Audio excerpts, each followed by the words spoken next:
सबको पता है भगवान श्री राम की भी एक बहन थी, नाम शांता।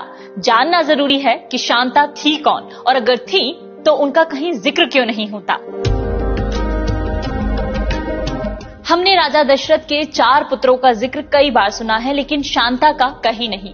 जाने माने इतिहासकार देवदत्त पटनायक कहते हैं कि शांता का जिक्र मौखिक परंपरा में ज्यादा मिलता है। इस परंपरा के अनुसार शांता राजा दशरथ और कौशल्या की पहली संतान थी, जिन्हें माता कौशल्या की बहन वर्षिणी और उनके पति राजा रोमपत को दान किया गया था, क्योंकि उन दोनों की कोई संतान नहीं थी। भागवत पुराण के 9वें स्कंद में राजा दशरथ और शांता दोनों का जिक्र है। इसके अनुसार शांता को दशरथ ने अंग देश के राजा रोमपत को दान किया था। वहीं वाल्मीकि रामायण के बालकांड के 11वें सर्ग के श्लोक 2 से श्लोक 4 में राजा दशरथ और शांता का स्पष्ट विवरण मिलता है।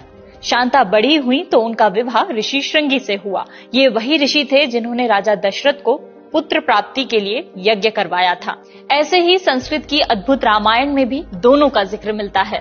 अंगराजेन सख्यम च तस्य राज्ञो भविष्यति, कन्या च अस्य महाभागा शांता नाम भविष्यति। अंतःपुरं प्रविश्यास्मै कन्याम दत्त्वा यथाविधि, शांताम शांतेन मनसा राजा हर्षम वापसा। देश में 2 मंदिर ऐसे भी हैं जहां भगवान राम की बहन शांता की पूजा होती है।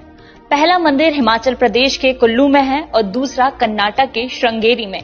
श्रृंगेरी शहर का नाम शांता के पति ऋषि श्रृंगी के नाम पर ही है। माना जाता है कि शांता बचपन में ही अयोध्या छोड़कर चली गई थी, इसीलिए उनका जिक्र ग्रंथों में कम और लोक कथाओं में ज्यादा मिलता है। आज जानना जरूरी है में इतना ही। कल फिर होगी मुलाकात किसी नए विषय के साथ। जुड़े रहिए दैनिक भास्कर ऐप पर, क्योंकि सच करीब से दिखता है।